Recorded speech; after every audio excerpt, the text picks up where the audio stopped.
Hello and welcome FW Vinay sir मेंटे और मैं हूं आपका टीचर एंड दोस्त विनय। और आज हम पढ़ने वाले हैं भारत पर विदेशी आक्रमण। जब हम भारत पर विदेशी आक्रमण के बारे में सुनते हैं तो हमारे माइंड में आता है सर भारत पे किस किस विदेशियों ने आक्रमण किया, और उसमें हम जर्नली लेके बैठ जाते हैं कि भारत पर सबसे पहला विदेशी आक्रमण सिकंदर ने किया। लेकिन मैं आपको एक चीज और बताता चल रहा हूं कि भारत पर सबसे पहला विदेशी आक्रमण सिकंदर ने नहीं किया था। उनमें हम और भी साथ में नाम सुनते आ रहे हैं, सर सिकंदर ने नहीं किया, फिर किसने किया होगा। तो आज के इस लेक्चर में हम फुल डिटेल तो सिकंदर के बारे में पढ़ेंगे, लेकिन मैं आपको उससे पहले के कुछ विदेशी आक्रमणों के बारे में भी थोड़ा सा बता देता हूं। देखिए, अगर भारत में सबसे पहले विदेशी आक्रमण की बात आती है तो भारत में सबसे पहले विदेशी आक्रमण जो किए थे वो भारत में किए थे आर्यों ने।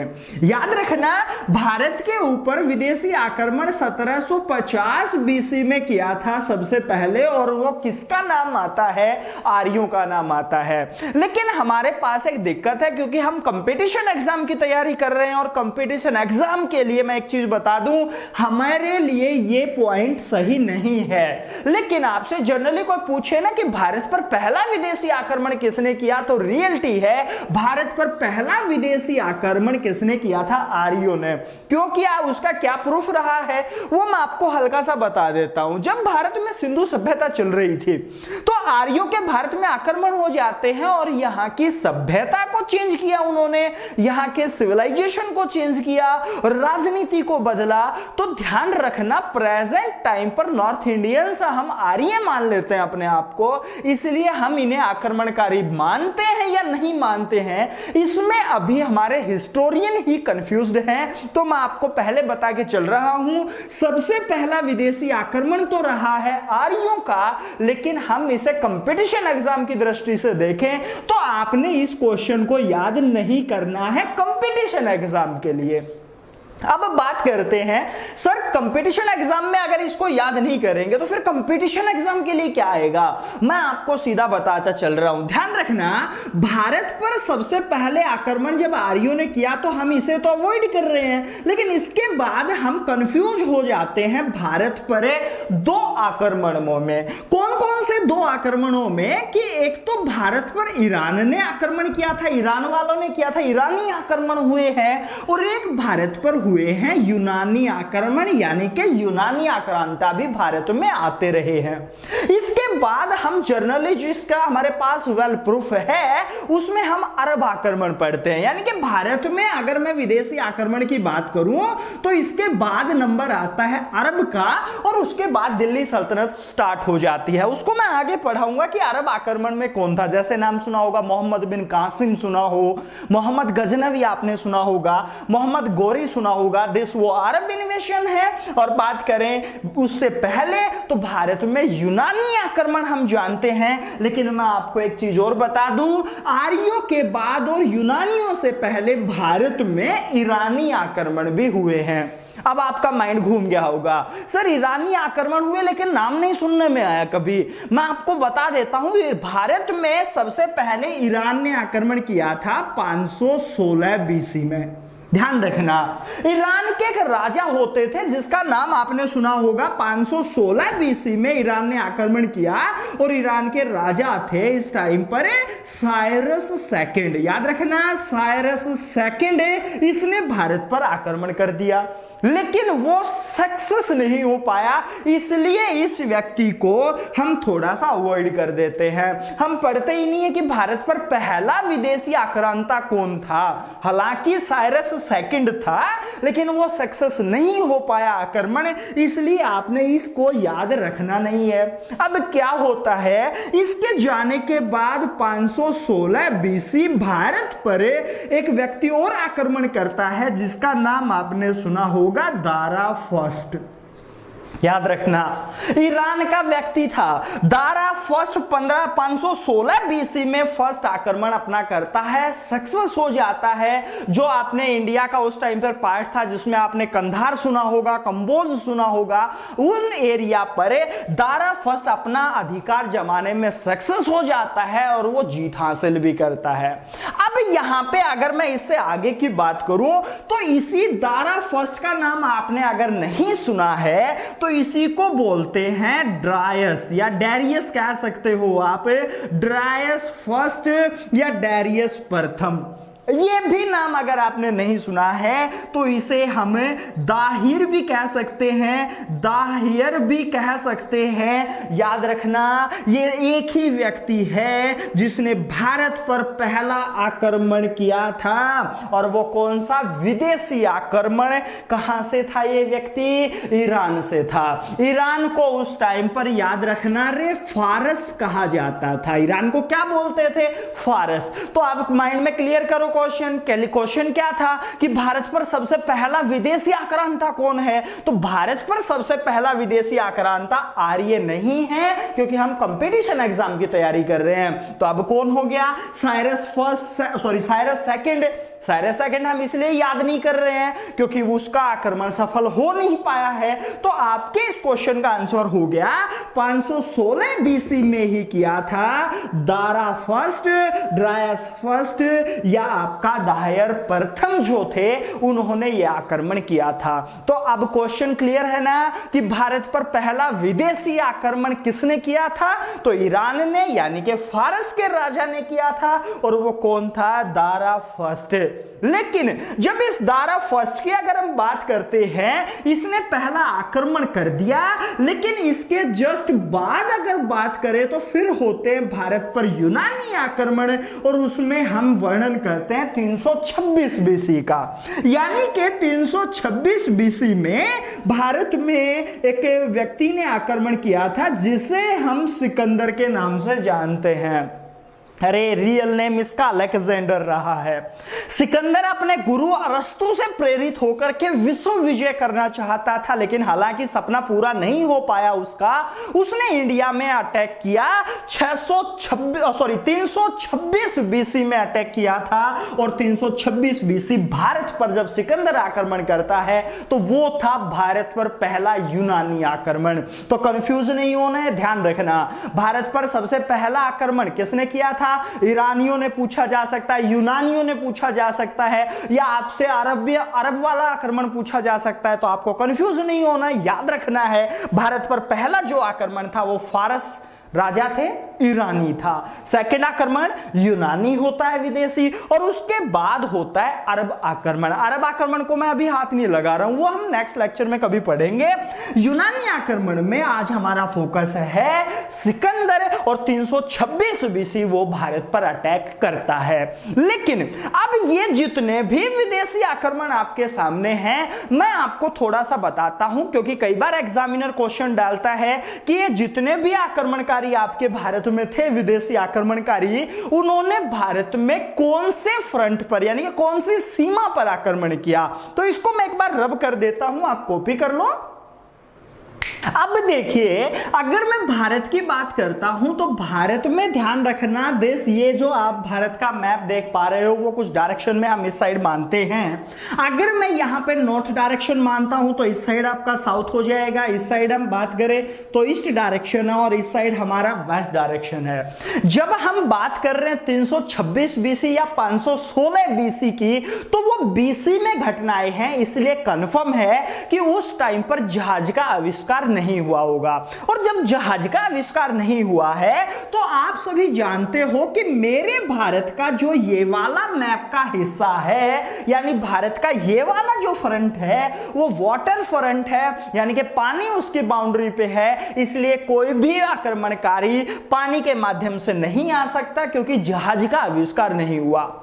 अब बात करें कि अगर मैं इसी फ्रंट को इस साइड में बढ़ा देता हूं तो ऊपर हमारे पास हिमालय आता है, और इस हिमालय की अगर मैं यहां पे बात करूं तो सीधा ध्यान रखना, इस साइड में ये वाला जो फ्रंट है वो हमारा हिमालय पर्वत है। मतलब क्या हो गया कि ये वाला जब सुरक्षित हिस्सा था इस बीसी में, तो ये वाला हिस्सा भी हमारा सुरक्षित होगा। रीजन क्या रहा होगा? क्योंकि हिमालय पर्वत आता है। मैं यहां पे लिख देता हूं, भारत के नॉर्थ में क्या है, हिमालय। मतलब कोई भी विदेशी आक्रांता हमारे बीच में आएगा, चाहे वो ड्रायस फर्स्ट रहा हो, साइरस सेकंड रहा हो, या सिकंदर रहा हो, या इससे आगे जो हमने अरब आक्रमण वाले पढ़ने हैं वो रहे हो, ध्यान रखना, या उससे पहले आर्य रहे हो, भारत में ना तो वो इस पार्ट से आएंगे ना इस पार्ट से आएंगे, क्योंकि उस टाइम के सैनिक लड़ाई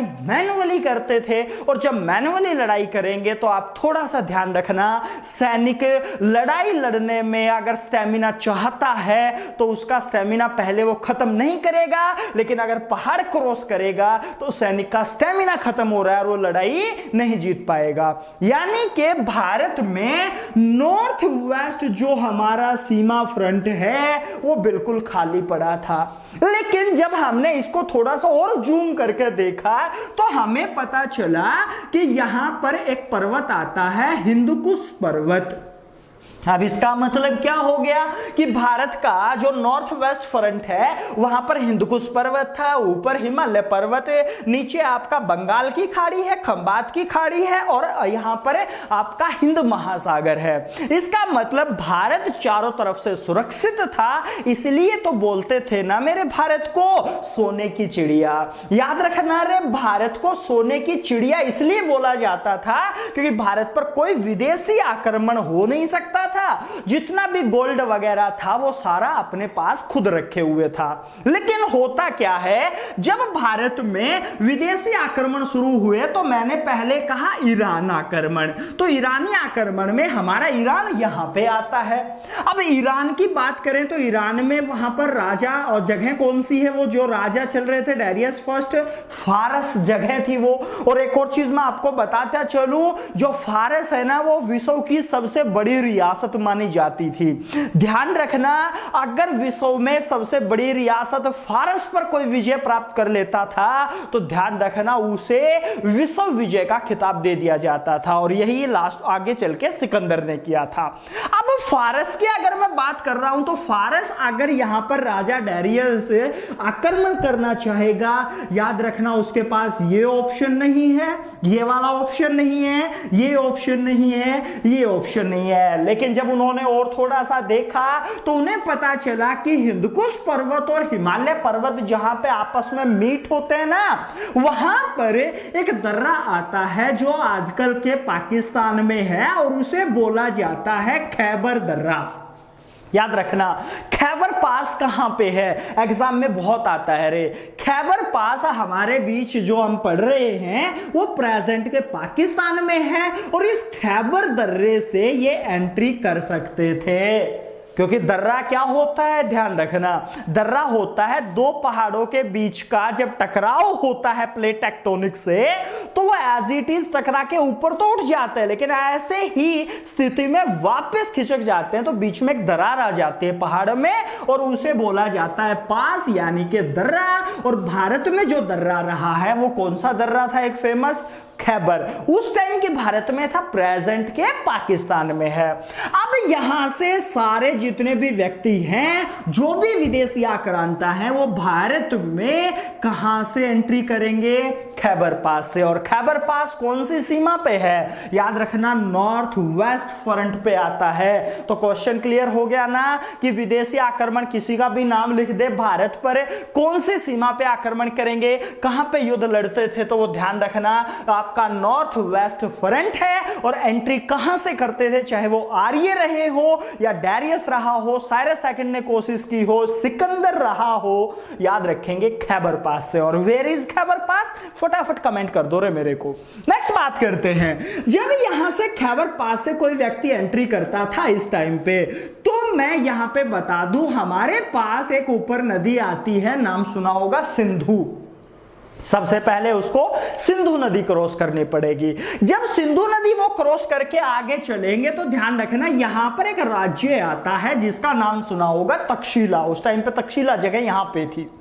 तक्षशिला से जब क्रॉस करके आगे चलते हैं तो नदी आती है और झेलम नदी, यानी कि कोई अगर झेलम नदी को क्रॉस करेगा तो उसके नीचे एक राष्ट्र, आपने नाम सुना होगा, पोरू राष्ट्र था, राजा थे उस टाइम पर बमनी, और उसी का लड़का हुआ है राजा पोरस। तो ध्यान रखना, कोई भी व्यक्ति जब यहां से एंट्री करेगा तो सबसे पहले सिंधु को क्रॉस करेगा, तक्षशिला के राजा के साथ लड़ाई लड़नी पड़ेगी, जब झेलम को क्रॉस करेगा तो पोरू राष्ट्र के साथ, उसके बाद अगर वो क्रॉस कर पाता है तो रावी, व्यास, सतलुज, ऐसे नदियां उसको क्रॉस करनी पड़ेंगी। वो आक्रमणकारी भारत पर कब्जा करने से पहले या तो मारा जा चुका होता था, क्योंकि लड़ाई मैन्युअली है और पहाड़ और नदी क्रॉस करके लड़ाई नहीं हो सकती। अब क्या था, मैं यहां पर ईरान फारस जो यहां पे चल रहा है, इसके जस्ट एक छोटा सा राज्य होता था जिसका नाम सुना होगा मकदुनिया। याद रखना, हिंदी में मकदुनिया कह देते हैं और इंग्लिश में इसे मैसेडोनिया बोलते हैं। और इस मकदुनिया का एक राजा चल रहा था, नाम था फिलिप, और उसकी शादी हुई थी ओलंपिया नाम की लड़की से। फिलिप और ओलंपिया दोनों से एक बेटा पैदा हुआ जिसका नाम रखा गया अलेक्जेंडर, यानी के सिकंदर। मैं शॉर्ट फॉर्म से लिख रहा हूं, आप कॉपी में पूरा लिखें। यहां पर फिलिप और ओलंपिया की औलाद था, देन सिकंदर यानी कि अलेक्जेंडर। और याद रखना, पापा फिलिप बहुत ज्यादा खुश था, सिकंदर मेरा बेटा है, सिकंदर मेरा बेटा है, उसकी मम्मी मना कर देती थी। लेकिन एक चीज ध्यान रखना, उसकी मम्मी कहती थी कि सिकंदर फिलिप की औलाद नहीं है, वो डायरेक्ट जीसस का अवतार है। याद रखना, जीसस का अवतार है, ये कहती थी। जो आप सोच रहे हो वो नहीं था। बात करें सिकंदर, सिकंदर के गुरु का नाम अरस्तु रहा है। याद रखना रे, पूछा जाता है सिकंदर के गुरु का नाम क्या था, अरस्तु। अब अरस्तु की प्रेरणा से सिकंदर विश्व विजय करने के लिए निकलता है और सबसे पहले सिकंदर फारस के राजा ड्रायस को हराता है युद्ध में। और ध्यान रखना, जब ड्रायस को यहां पे हराता है, याद रखना ड्रायस फर्स्ट नहीं है, क्योंकि ड्रायस फर्स्ट तो आपका 516 में आएगा और सिकंदर 326, तो बीच का गैप ज्यादा हो जाएगा। लेकिन यहां पर जब हम बात कर रहे हैं तो उस टाइम पर ड्रायस आपका मेरे ख्याल से 3rd या 4th चल रहा था, लेकिन नाम वो ड्रायस ही जानते हैं हम। उसको हराता है और जब इसको हराता है तो फारस पर विजय कर लेता है। अब सिकंदर जब फारस पर विजय करेगा, तो मैंने पहले ही बताया था, जब सिकंदर फारस पर विजय करेगा तो उसे विश्व विजेता की उपाधि दे दी जाती थी। क्यों? क्योंकि विश्व का सबसे बड़ी वो रियासत रही है, विश्व की सबसे बड़ी रियासत थी ईरान या फारस। अब यहां से सिकंदर रुख करता है भारत का, क्योंकि विश्व विजय कर चुका है, वो ओनली भारत रहता है। और भारत में जब एंट्री करेगा तो सबसे पहले किससे पास निपटना पड़ेगा, खैबर दर्रे से। अब खैबर दर्रे से जैसे ही एंट्री करेगा तो सबसे पहले तक्षशिला राजा अंबी के साथ उसे लड़ाई लड़नी पड़ेगी। लेकिन जो अंबी रहे हैं उसमें और राजा बमनी में थोड़ी सी खटास चल रही थी, और अंबी जो था वो उसका फायदा उठाना चाहता था। किसके साथ? अगर अंबी सिकंदर के साथ मिल जाता है तो राजा बमनी को हराना आसान हो जाएगा, ऐसा राजा अंबी सोच रहा था। और जैसे ही सिकंदर खैबर दर्रे पर आता है, तक्षशिला का राजा उससे मित्रता का हाथ बढ़ा देता है। याद रखना रे, देश का पहला गद्दार राजा बोला गया है अंबी को। आगे चल के एक जयचंद बोला जाता है, लेकिन अंबी जो था वो देश का पहला गद्दार राजा था जिसने भारत के किसी राजा की सहायता ना करके सिकंदर का साथ दिया। हालांकि पीछे कुछ मजबूरियां रही होंगी, क्यों दे रहा था वो अभी मैं नहीं बताने वाला हूं। लेकिन अब जैसे ही यहां पर तक्षशिला तक आने में सिकंदर को कोई भी दिक्कत का सामना नहीं करना पड़ा। सिकंदर जब आगे बढ़ता है तो झेलम नदी को क्रॉस करना पड़ेगा, और झेलम नदी को जब क्रॉस करना पड़ेगा उसको, तो इस साइड में राजा बमनी और उसका बेटा राजा जो पोरस बोला जाता है, याद रखना वो दोनों के साथ युद्ध लड़ना पड़ेगा सिकंदर को। और जो वो युद्ध होता है वो होता है 326 BC। 326 बीसी सिकंदर झेलम तक आ चुका था। इस साइड में राजा पोरस और उस साइड में सिकंदर, दोनों के बीच झेलम नदी पर एक युद्ध होता है जिसे हम जानते हैं, झेलम नदी का उस टाइम पर नाम था वितस्ता। तो ध्यान रखना, इसे वितस्ता का युद्ध भी कहा देते हैं। और एक चीज मैं और बता दूं, झेलम नदी को ही यूनानी कहते थे हाइडेस्पीज, इसलिए इस बैटल को बोला जाता है हाइडेस्पीज बैटल। क्वेश्चन आ जाए रे, हाइडेस्पीज बैटल किस किस के बीच हुई या वितस्ता का युद्ध किस किस के बीच हुआ? तो 326 बीसी होता है। किस किस के बीच? सिकंदर और पोरस के बीच में। परिणाम क्या हो गया? याद रखना, सबसे पहले तो सिकंदर अपने दो सेनापति के साथ लड़ाई लड़ रहा था। एक सेनापति का नाम निर्याकस था और एक सेनापति का नाम सेल्यूकस निकेटर था। याद रखना, देश Seleucus Nicator. Seleucus Nicator Sikandar का सथल सेनापति कहा जाता है, जबकि निर्याकस जो है वो सिकंदर का जल सेनापति कहा जाता है। याद रखेंगे, दोनों की सहायता से सिकंदर पोरस राजा को हराने में कामयाब हो जाता है।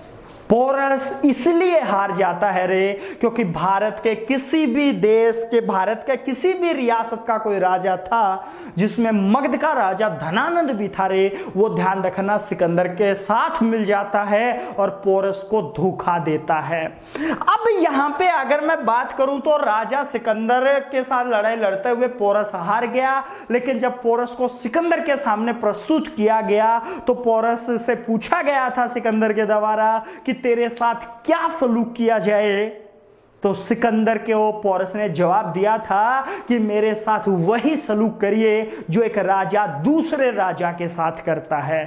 और ये जवाब सुनकर के सिकंदर जो है वो अपनी बाहें फैला देता है मित्रता के लिए और पोरस और सिकंदर के बीच मित्रता हो जाती है। लेकिन इसी बैटल में सिकंदर का घोड़ा मारा गया था जिसका नाम एग्जाम में बहुत आता है। उस घोड़े का नाम था बुकाफला। याद रखना, मैं उस घोड़े का नाम लिख दे रहा हूं, बुकाफला। ये सिकंदर का घोड़ा था जो इस बैटल में मारा गया था और बुकाफला जो था उसके नाम से सिकंदर ने शहर भी बसाया। अब जब सिकंदर और पोरस के बीच में मित्रता हो जाती है तो आगे एक नदी आ रही थी, नाम व्यास था। सिकंदर व्यास नदी से अपनी सेना लेके वापस लौट जाता है और जब यहां से वापस लौटा तो ईरान में एक जगह थी जिसका नाम आपने सुना होगा बेबीलोन, और बेबीलोन में 323 बीसी सिकंदर की डेथ हो जाती है। अब डेथ की अगर बात करें तो माइंड में कुछ पॉइंट आ रहे होंगे, सर डेथ कैसे हुई? तो मैं बता दूं, अभी तक कंफर्म किसी के पास नहीं है कि सिकंदर की डेथ कैसे हुई थी। कुछ लोग कहते हैं कि सिकंदर जो था वो ड्रिंक ज्यादा करता था, दारू पीता था, मदिरा पान का शौकीन था, इसलिए लीवर चला गया और उसकी डेथ हो गई। कुछ जगह लिखा आता है कि उसका सेल्यूकस निकेटर जो एक सेनापति रहा है उसने उसे मौत के घाट उतार दिया। तो सीधा कहने का मतलब है उसके ऊपर अभी मिस्ट्री है, वो हमें नहीं पता सिकंदर की डेथ कैसे हुई, लेकिन ये कंफर्म था 323 बीसी सिकंदर की डेथ हो गई। कहां पे? बेबीलोन में। और उसका जो मकबरा बनाया गया वो अफ्रीका महाद्वीप में एक जगह आती है मिस्र, और मिस्र में आपने नाम सुना होगा काहिरा, इंग्लिश में कैरियो, लेकिन काहिरा जो जगह है वहां पर इजिप्ट में सिकंदर का मकबरा बना दिया जाता है। और याद रखना, एक व्यक्ति सिकंदर ऐसा व्यक्तित्व था उसका जन्म कहीं हुआ, लड़ाई कहीं लड़ी, डेथ कहीं हुई, शादी कहीं हुई, दफनाया कहीं गया। जिसे आप महान कहते हो वो सिकंदर कहां दफन है रे? काहिरा में। और वेयर इज काहिरा? मिस्र में। अब सिकंदर जब यहां पर निपट जाता है तो क्वेश्चन बना था कि जब सिकंदर भारत में आक्रमण करता है तो उस टाइम पर जो मगध भारत में एक बड़ा साम्राज्य महाजनपद चल रहा था उसके राजा कौन थे? ये मैं पिछले वीडियो में भी बता चुका हूं। आप मुझे फटाफट कमेंट कर दो कि उसका राजा कौन था, मगध का राजा कौन था। तो सिकंदर से जनरली मैं आपसे कुछ क्वेश्चन पूछ रहा हूं और क्वेश्चन क्या है फटाफट या तो मुझे कमेंट करिए दिस सिकंदर, पापा का नाम क्या है, मम्मी का नाम क्या है, उनके गुरु का नाम बहुत फेमस है, भारत में आक्रमण कब करता है, ये जनरली आते हैं ऐसे ऐसे क्वेश्चन। चलिए मैं और ज्यादा नहीं पूछ रहा हूं, लेकिन इसी तरह के क्वेश्चनों का मैंने क्विज तैयार करके आपको डिस्क्रिप्शन बॉक्स में लिंक दे दिया है। आप डिस्क्रिप्शन बॉक्स में जाइए, उस लिंक पर क्लिक करिए और वो क्विज प्ले करके उसका स्कोर और एक्सपीरियंस मेरे साथ फटाफट कमेंट में शेयर कर दो। आज हम इतना ही पढ़ने वाले हैं, मिलते हैं नेक्स्ट लेक्चर में एक नए टॉपिक के साथ। Thank you.